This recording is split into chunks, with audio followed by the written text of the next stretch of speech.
Let the torch of freedom burn.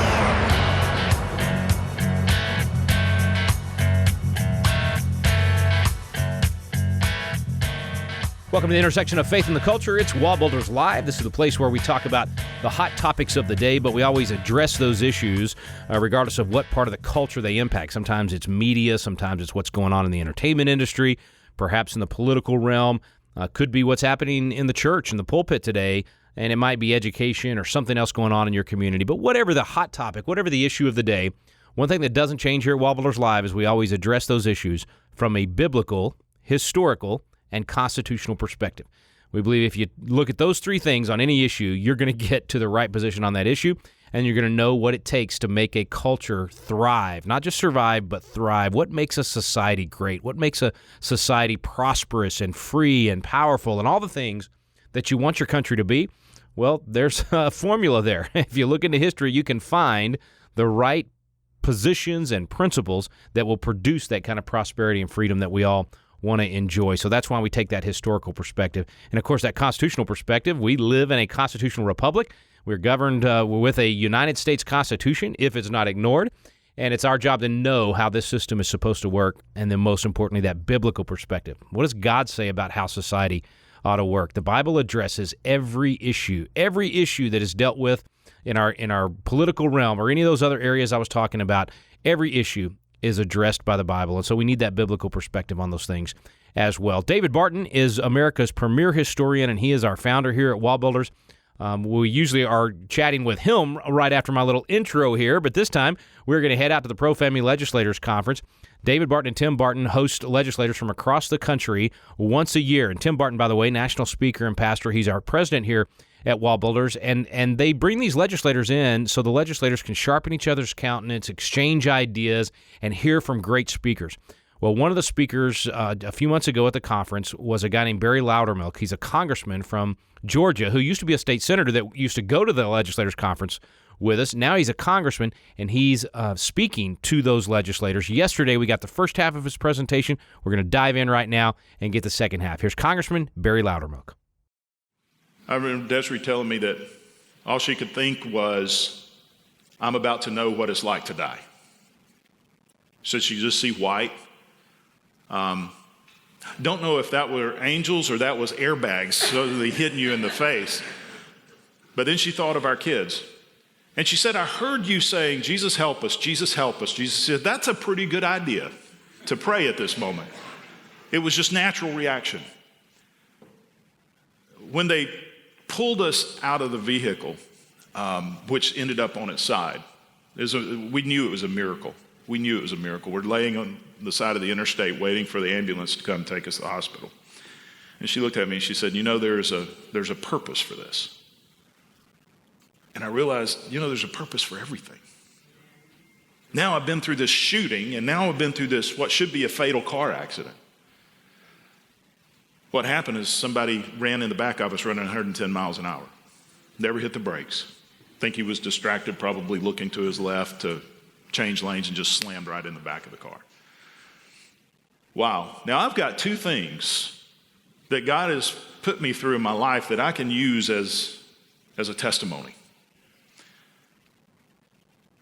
2 weeks after that, we've been cooped up at home, cabin fever. My wife says, we got to get out of here. She had a fractured sternum. I had a lot of back and neck injuries, weren't sleeping well. She says, I want to get out of the house. So we decided to go for a drive in the North Georgia mountains.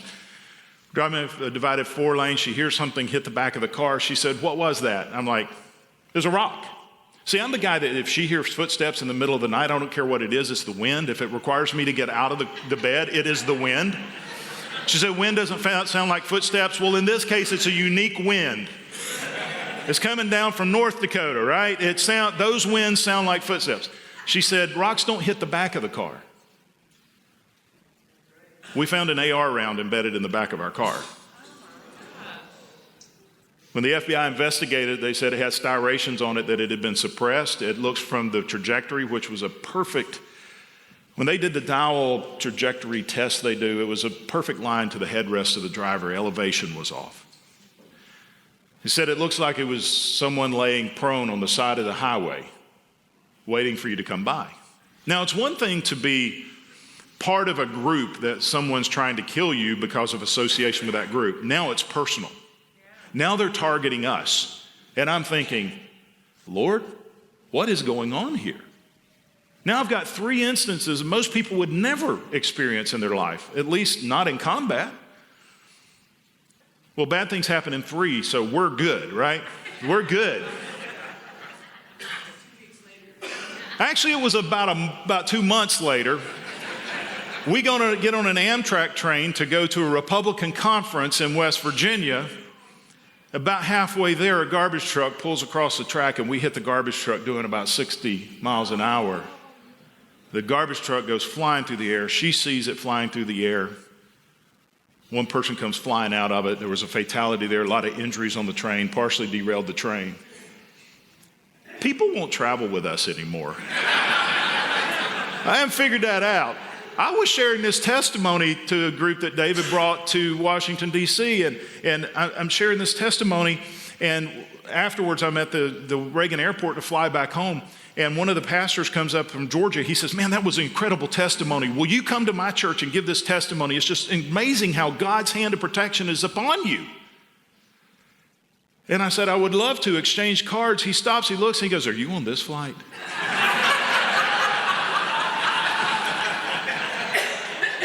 So you're probably wondering, what does this story have to do with the subject matter here? Engagement in the faith community. I had an epiphany that happened many years ago as I was working on some pro-life legislation when I was in the state Senate. We were very close. It's basically a heartbeat bill that just recently passed.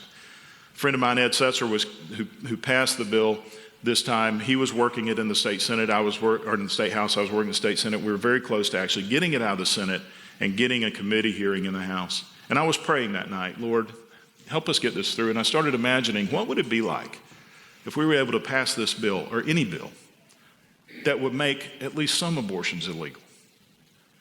Or then I started thinking, what if we were to pass a piece of legislation to make all abortions illegal? What would it be like? And you know what the Lord impressed upon me? He was supposed to give me this encouraging word. He said, Barry, if you were to make abortions illegal in Georgia today, there would be a lot of illegal abortions performed in Georgia tomorrow, because you haven't done anything to change the hearts and the minds of the people who are having the abortions.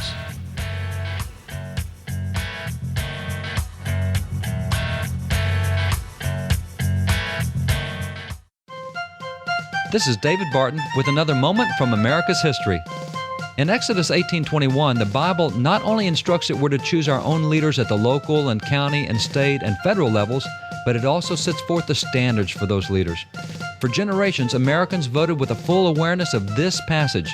Notice, for example, how Founding Father Noah Webster relied on it.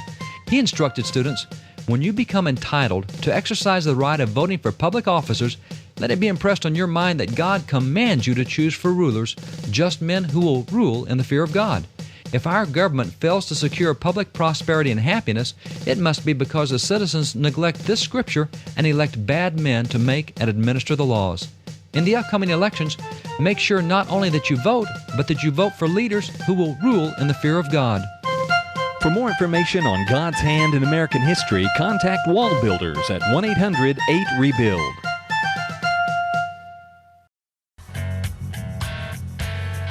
When I was pinned down by that shed behind the Capitol Police SUV with bullets whizzing by my head, believe it or not, I never once thought, wait till I get back to the Capitol, I'm going to pass a bill.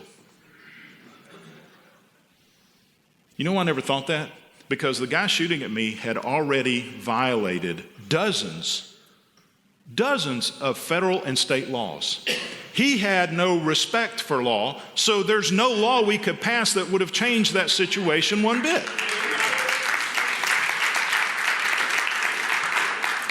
He was there to commit murder, the most heinous of crimes, the taking of someone's life. Another misdemeanor wouldn't have made a difference to him. When we were sitting on the side of the interstate waiting on the ambulance, I never once thought, boy, you wait till I pass a bill. You know, speeding is already illegal and distracted driving is illegal. There's nothing I could do by law that would have changed one thing. It's also illegal to shoot at people when they're in a car or try to assassinate someone. And you know what? It's illegal to cross around those crossing guards at railroad tracks. And so I'm realizing there is nothing that we could do as legislators to to change the major incidences or the major issues in this nation today. And we have to realize where our limits are. But what can we do? How can we be effective? Because law cannot change evil. Only Jesus can change evil by changing the hearts and minds of the people. So the Lord led me in a direction, and this is really where we ended up. There are those that can influence our culture. It's hard for us to do it. Look, I literally lost friends and family in the first week in Congress, right? When I took the oath of office, when I went in the State House, I lost friends. Why? Because I'm part of them now.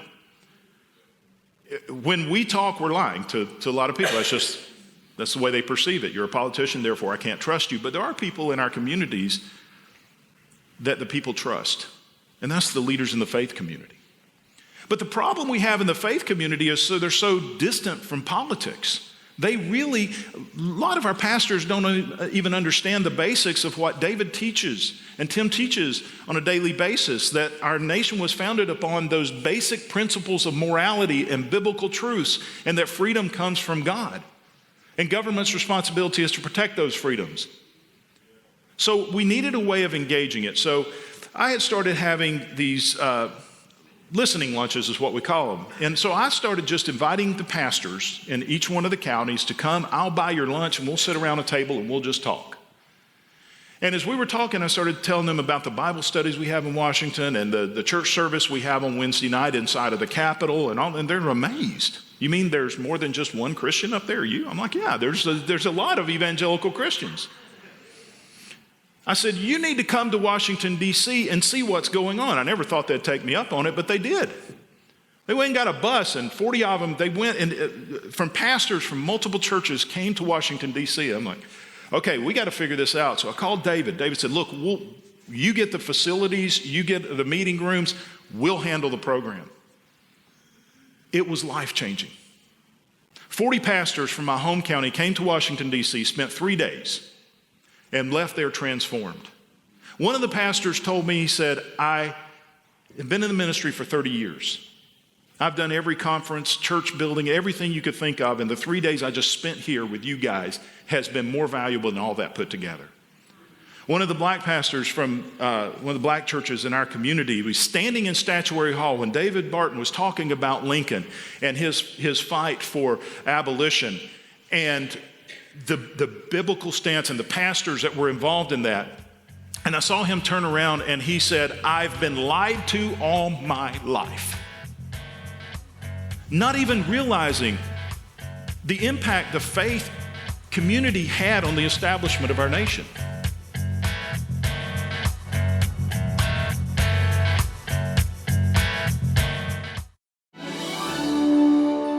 Hey, this is Tim Barton with WallBuilders. And as you've had the opportunity to listen to WallBuilders Live, you've probably heard the wealth of information about our nation, about our spiritual heritage, about the religious liberties, about all the things that makes America exceptional. And you might be thinking, as incredible as this information is, I wish there was a way that I could get one of the WallBuilders guys to come to my area and share with my group, whether it be a church, whether it be a Christian school or public school or some political event or activity. If you're interested in having a WallBuilder speaker come to your area, you can get on our website at www.wallbuilders.com, and there's a tab for scheduling. And if you'll click on that tab, you'll notice there's a list of information from speakers' bios to events that are already going on, and there's a section where you can request an event to bring this information about who we are, where we came from, our religious liberties and freedoms. Go to the WallBuilders website and bring a speaker to your area.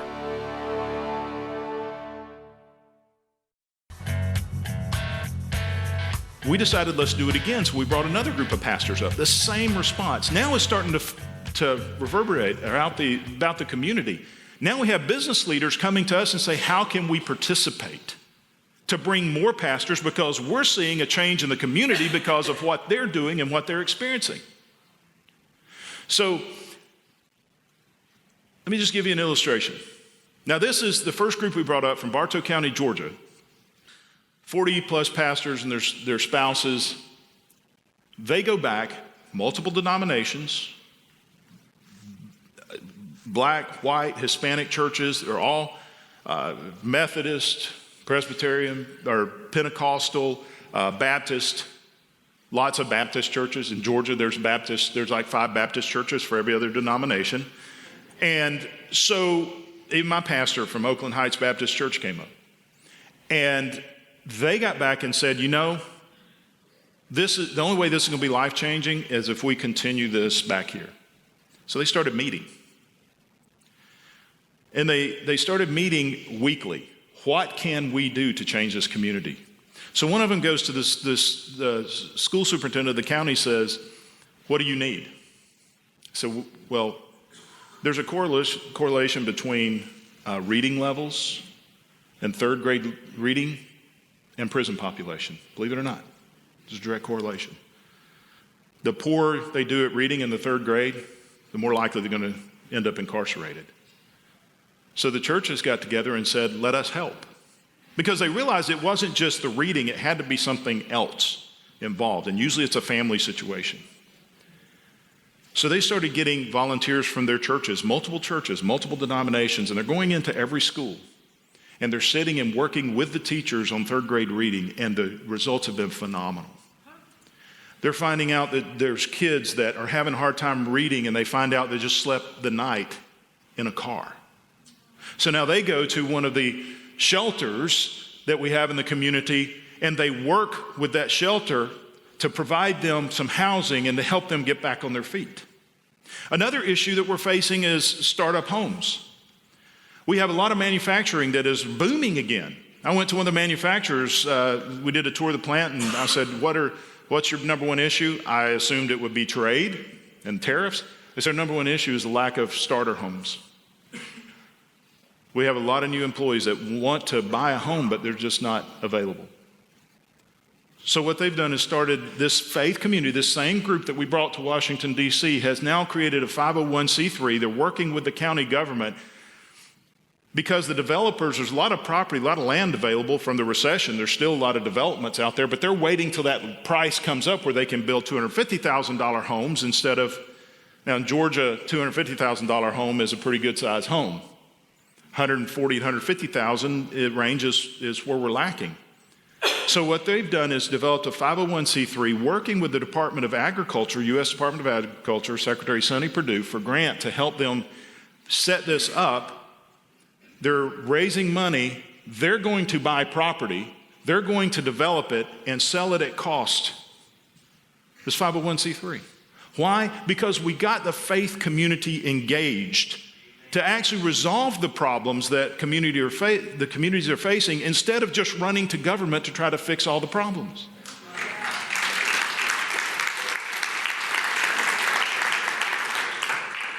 There are multiple ways you can engage in the faith community, because if you want to change the face of your state, you want to change the face of your community and the face of the nation, is empower the pastors, empower the faith leaders, empower those that are doing the community services to do more. And a lot of them are eager to do more, but I have a whole team of constituent services. All they do all day, every day, is deal with people's problems. And I'm sure we could all write a pretty fabulous book about the problems. I remember one guy when I was in state legislature, he would call almost every other day wanting me to go to the pharmacy and tell the pharmacist that he has to give him this prescription. What makes you think I can do that? Well, you're my state representative. He'll listen to you. We all have a heart of service, but we first have to understand what we can affect and what we can't, and then identify those who can and engage and empower them. And that's as simple as this whole program is bringing those who can change the face of our communities, who can make a difference. You want to end school shootings? Take the evil out of the heart of the shooter.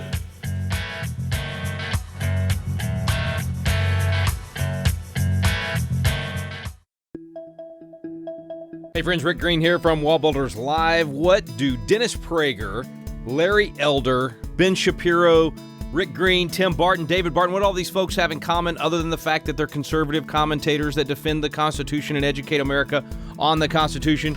They're all raving about Front Sight Firearms Training Institute. In fact, if you go to my website right now today at rickgreen.com, you can watch the video of Dennis Prager training at Front Sight, or Larry Elder training at Front Sight, or Tim Barton and myself training out there at Front Sight. It's an opportunity for you to learn how to defend yourself and your family, to make sure that you're ready and able to do that. It is a fantastic place to train. They train literally 30, 40,000 people a year, and they're just wonderful to work with. And you can go with us. We're headed back out. We're going to have a great time out there as the WallBuilders family. And if you're a supporter of WallBuilders, we have an amazing deal for you. It's actually going to cost you 1/10 the normal price to attend this 2-day handgun training, because you're going with us, and you'll also get the Constitution crash course. I'll be teaching on the Constitution. You get the intellectual ammunition that you need to defend the Second Amendment and our Constitution, as well as getting the physical training on how to defend yourself and your family. And this is for everyone, guys, gals, everyone should take this class. No matter how much you've shot your whole life, or if you've never touched a gun, learn how to defend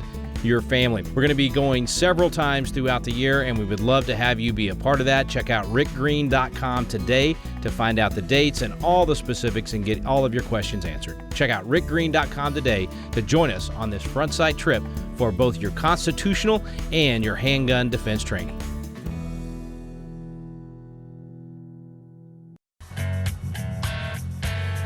When this guy was shooting at me, never once did I see that gun jump up off the ground and just start shooting.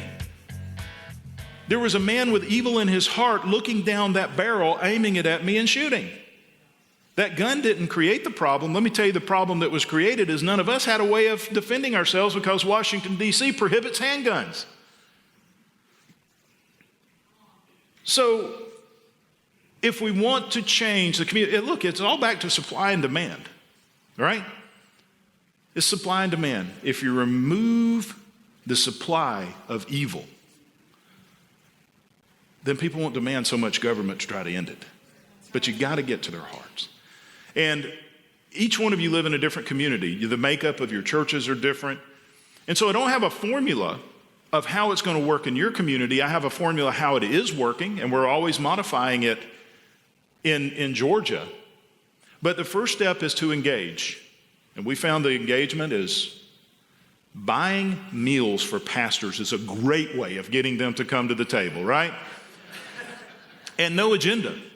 And once the word starts going, these lunches that we do regularly now are growing and growing. And my wife has learned that I can go to a business group and we can have one of these lunch meetings that last an hour.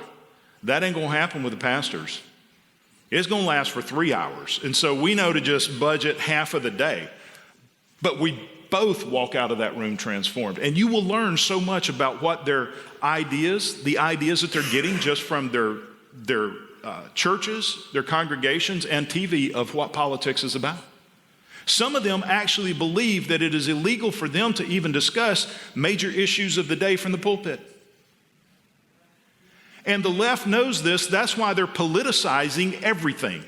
That's why freedom of religion is politicized today, because they're afraid to talk about basics of abortion, homosexuality, and all of the basic biblical truths that we have all accepted, that you have a freedom of religion and a freedom of expression and the freedom of speech to talk about.